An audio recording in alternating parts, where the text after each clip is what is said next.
Assalamualaikum warahmatullahi wabarakatuh.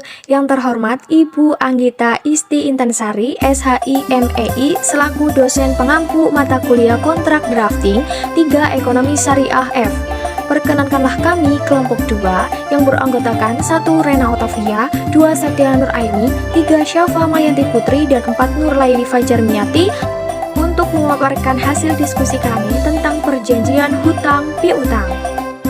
Kepada pemateri dipersilakan untuk menyampaikan materinya. A. Pengertian perjanjian hutang piutang. 1. Menurut R. Subekti, perjanjian hutang piutang identik dengan perjanjian pinjam-meminjam. Pasal 1754 KUH Perdata menyatakan pinjam-meminjam adalah persetujuan dengan mana pihak kreditur memberikan kepada pihak yang lain, debitur, sejumlah barang atau uang yang dapat habis karena pemakaian, dengan syarat bahwa pihak debitur akan mengembalikan sejumlah barang atau uang yang sama dari jenis dan keadaan yang sama pula. Objek perjanjian pinjam-meminjam dalam pasal 1754 KUH Perdata tersebut dapat berupa barang-barang yang habis karena pemakaian, seperti uang.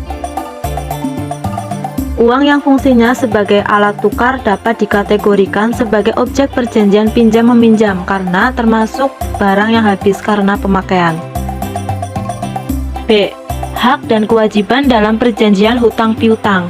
Dalam hal peminjaman uang, para pihak harus mematuhi adanya peraturan dalam perjanjian hutang piutang yang disepakati, diantaranya 1. Pihak kreditur tidak boleh meminta atau menagih piutang melebihi dari jumlah yang ada dalam perjanjian. Kreditur hanya berhak menagih sejumlah uang yang sesuai dengan yang diperjanjikan. 2. Kreditur berhak menagih atas sesuatu piutangnya agar dilunasi dalam jangka waktu tertentu. Sementara debitur harus melunasi utangnya ketika sudah jatuh tempo kepada kreditur. 3. Setiap debitur mempunyai kewajiban menyerahkan prestasi kepada kreditur. 4. Prestasi debitur itu ialah membayar hutangnya kepada kreditur sesuai dengan jangka waktu yang disepakati dalam perjanjian yang mereka buat. C. Unsur-unsur perjanjian hutang piutang. 1. Adanya para pihak. Pihak pertama atau kreditur memberikan prestasi kepada pihak lain sejumlah uang atau barang dengan syarat bahwa pihak kedua atau debitur ini akan mengembalikan sejumlah yang sama dari macam dan keadaan uang atau barang yang sama pula. 2. Adanya persetujuan. Pihak pertama dan kedua membuat perjanjian bersama yang menyangkut dengan waktu peminjaman, kewajiban dan hak masing-masing yang dituangkan ke dalam bentuk perjanjian. 3. Adanya sejumlah barang tertentu. Barang atau uang tersebut dipercayakan dari pihak pertama atau kreditur kepada pihak kedua atau debitur. Yang keempat, adanya pengembalian pinjaman. Pihak debitur akan menyerahkan sejumlah barang atau uang dengan jumlah tertentu kepada pihak kreditur dengan jumlah dan nilai yang sama sesuai dengan yang diperjanjikan. Syarat perjanjian hutang piutang. A. Kesepakatan mereka yang mengikatkan diri. Kesepakatan itu dimaksudkan bahwa kedua belah pihak yang mengadakan perjanjian harus sepakat atau setuju mengenai hal-hal pokok yang dikehendaki keduanya untuk diperjanjikan. B. Kecakapan untuk membuat suatu perikatan. Pasal 1329 KUHP Perdata menyatakan bahwa setiap orang yang cakap untuk membuat perikatan-perikatan jika ia oleh undang-undang tidak dinyatakan tidak cakap. Sedangkan orang yang tidak cakap tidak akan mengerti akan hak dan tanggung jawab yang besar serta akibat dari perjanjian yang dibuat tersebut di kemudian hari. C. Suatu hal tertentu. Dalam perjanjian pinjam-meminjam, objeknya haruslah jelas. Hal ini sesuai dengan pasal 1333 KUHP Perdata yang menyatakan bahwa suatu persetujuan harus memenuhi pokok suatu barang yang paling sedikit telah ditentukan jenisnya. Suatu hal tertentu merupakan pokok dari perjanjian, yaitu prestasi yang harus dipenuhi. Prestasi itu harus tertentu atau sekurang-kurangnya dapat ditentukan dan jelas sumber dan jenisnya. D. Suatu sebab yang halal. Menurut Abdul Qadir Muhammad, yang dimaksud dengan suatu sebab yang halal dalam pasal 1320 KUHP Perdata itu bukanlah sebab dalam arti yang menyebabkan atau yang mendorong orang membuat suatu perjanjian. melainkan sebab dalam arti isi perjanjian itu sendiri yang menyebabkan tujuan yang akan dicapai oleh para pihak dalam perjanjian. Selanjutnya yaitu bentuk perjanjian hutang piutang. Perjanjian memiliki dua bentuk, yaitu tertulis dan tidak tertulis dalam arti lisan. Baik berbentuk tertulis, keduanya mengikat asal memenuhi syarat yang diatur dalam KUH Perdata pasal 1320. Perjanjian secara lisan dalam prakteknya kurang diminati karena perjanjian secara lisan sulit pembuktiannya jika terjadi suatu sengketa. Sedangkan perjanjian berbentuk tertulis yang berupa akta otentik atau akta di bawah tangan lebih mudah dalam pembuktiannya. Perjanjian hutang piutang dapat juga dibuat di hadapan notaris dalam bentuk akta otentik yang kekuatan pembuktiannya sempurna dan akan sulit untuk terbantahkan apabila di kemudian hari ada pihak yang menyangkal baik isi maupun tanda tangan pada perjanjian hutang piutang tersebut. Notaris adalah pejabat umum yang tugasnya membuat akta otentik. Notaris berhak mengeluarkan salinan akta kepada para pihak, sedangkan akta otentik yang asli disimpan oleh notaris. Jika salinan akta yang diberikan kepada para pihak itu hilang, rusak atau musnah, yang bersangkutan masih dapat meminta salinan akta otentik tersebut kepada notaris. Selanjutnya ada wan prestasi dalam perjanjian hutang piutang. Yang pertama, hutang tidak dikembalikan sama sekali. Maksudnya, jika tidak dibayarnya hutang dikarenakan debitur bangkrut atau karena bencana alam, maka debitur tidak dapat dimintai pertanggungjawaban karena tidak dibayarkan hutang bukan sepenuhnya kesalahan debitur. Namun, apabila tidak dibayarnya hutang karena kesengajaan dan itikat buruk debitur, maka debitur dapat dikenakan sanksi dan dimintai pertanggungjawaban. Yang kedua, ada hutang dikembalikan sebagian. Hal ini dapat berupa dikembalikannya hutang pokok sedangkan bunganya belum dibayarkan atau sebaliknya. Yang ketiga, ada mengembalikan hutang lewat dari jangka waktu yang telah ditentukan. Maksudnya bisa dikarenakan usaha debitur yang bangkrut atau tidak dapat diprediksi oleh debitur maupun kreditur atau hanya itikat buruk dari debitur dengan menunda pengembalian hutangnya kepada kreditur.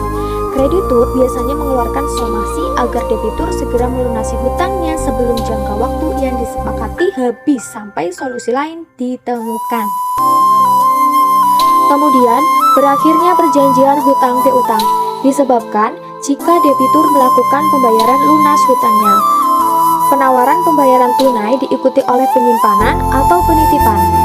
Penawaran pembayaran tunai terjadi jika kreditur menolak atau meminta pembayaran, maka debitur secara langsung menawarkan dengan menitipkan uang atau barang kepada notaris atau panitera.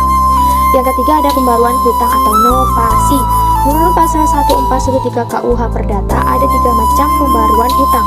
Yang pertama, apabila seorang yang berhutang membuat suatu perikatan hutang baru guna orang yang mengutangkan kepadanya yang menggantikan hutang yang lama maka hapus karenanya. Yang kedua, apabila seorang yang berhutang baru ditunjuk untuk menggantikan orang berhutang lama yang oleh si berpiutang dibebaskan dari perikatannya. Yang ketiga, apabila sebagai akibat suatu persetujuan baru, seorang berpiutang baru ditunjuk dengan menggantikan orang berpiutang lama terhadap si berhutang dibebaskan dari perikatannya. Selanjutnya yang keempat ada perjumpaan hutang atau kompensasi. Adalah suatu cara hapusnya perikatan dengan jalan memperhitungkan hutang piutang secara timbal balik antara kreditur dan debitur.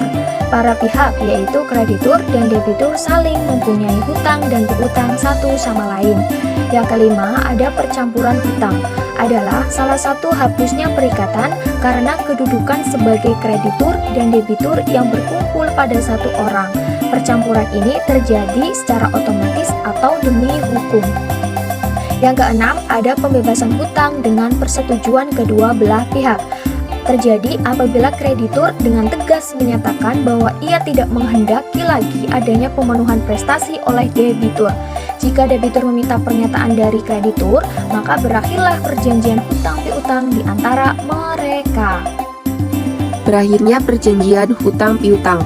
G. Batal atau pembatalan. Suatu perjanjian akan hapus jika ada suatu pembatalan atau dibatalkan. Pembatalan haruslah dimintakan atau batal demi hukum. Jika dilihat batal demi hukum, maka akibatnya perjanjian itu dianggap tidak pernah ada.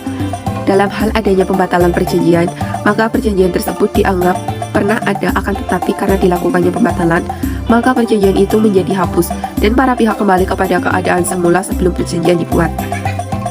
H. Adanya keputusan hakim yang memutuskan bagaimana cara pelunasan hutang debitur kepada kredit. Jika telah dipenuhi salah satu unsur dari berakhirnya perjanjian sebagaimana disebutkan di atas, maka perjanjian tersebut berakhir. Dengan berakhirnya perjanjian, maka pihak yang melakukan utang piutang sebagai sebuah perjanjian menimbulkan hak kewajiban kepada kreditur dan debitur yang bertimbal balik.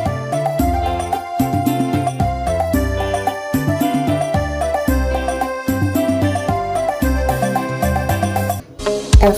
Contoh penerapan perjanjian hutang piutang. Surat perjanjian hutang piutang. Pada hari Senin, tanggal 1 Januari 2020, kami yang bertanda tangan di bawah ini. 1. Nama Reza Syaputra, umur 30 tahun, pekerjaan wira swasta, nomor KTP 3302021030308003, alamat Jalan Umar Barat, nomor 7B, Kabupaten Banyuwangi, telepon 085674902674. Bertindak untuk dan atas nama diri sendiri dan untuk selanjutnya disebut pihak pertama.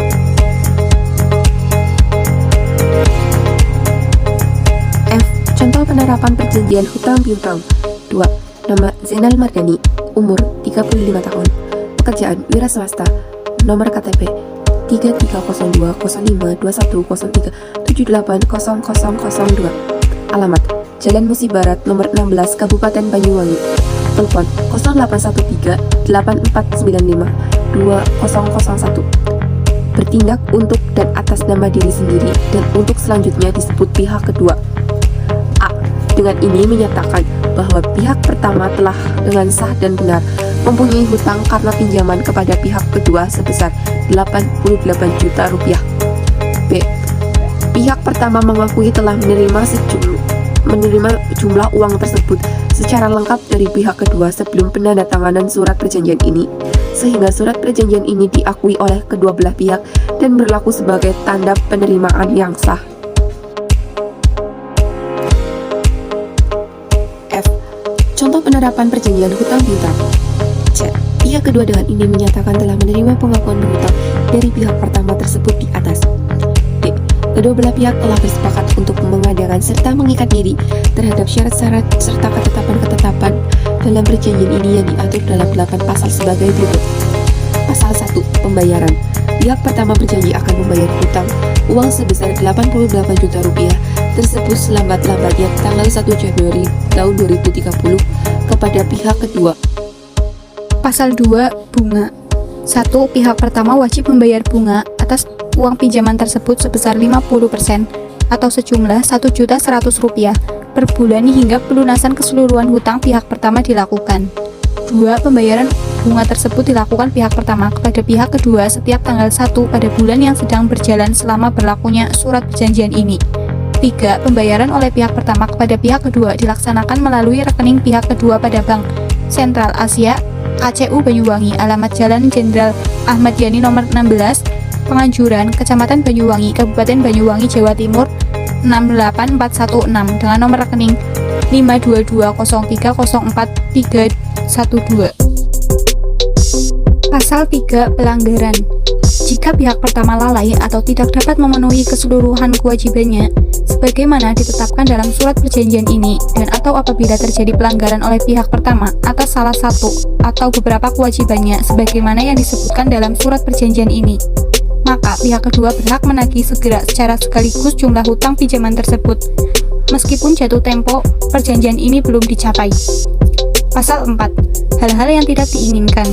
Pihak kedua berhak menagih kembali seluruh uang hutang pihak pertama secara sekaligus apabila 1. Pihak pertama dinyatakan bangkrut atau pailit oleh pengadilan sebelum tanggal jatuh tempo perjanjian ini dicapai. 2. Pihak pertama meninggal dunia sebelum tanggal jatuh tempo perjanjian ini, kecuali jika ahli waris pihak pertama sanggup dan bersedia memenuhi kewajiban-kewajiban yang berkaitan dengan isi perjanjian ini. Pasal 5. Biaya penagihan. Semua biaya penagihan hutang tersebut di atas termasuk biaya jurusita dan biaya-biaya kuasa pihak kedua untuk menagih hutang tersebut menjadi tanggungan dan wajib dibayarkan oleh pihak pertama. Pasal 6. Biaya-biaya lainnya. Biaya pembuatan surat perjanjian ini dan segala biaya yang berhubungan dengan hutang pinjaman tersebut di atas menjadi tanggungan dan wajib dibayarkan oleh pihak pertama kepada pihak kedua. Pasal 7. Penyelesaian perselisihan. 1. Pihak pertama dan pihak kedua yang telah mengikatkan diri dalam perjanjian hutang piutang ini telah bersepakat untuk menempuh jalan kekeluargaan atau musyawarah untuk mufakat guna menyelesaikan hal-hal atau perselisihan yang mungkin timbul. 2. Apabila ternyata jalan musyawarah dianggap tidak berhasil untuk mendapatkan penyelesaian yang melegakan kedua belah pihak bersepakat untuk menempuh upaya hukum dengan memilih domisili pada Pengadilan Negeri Kelas 1A Banyuwangi dengan segala akibatnya. Pasal 8. Penutup. Surat perjanjian ini dibuat di atas kertas bermatres cukupnya dengan ditandatangani dan dibuat rangkap dua berkekuatan hukum yang sama serta masing-masing dipegang oleh pihak pertama dan pihak kedua.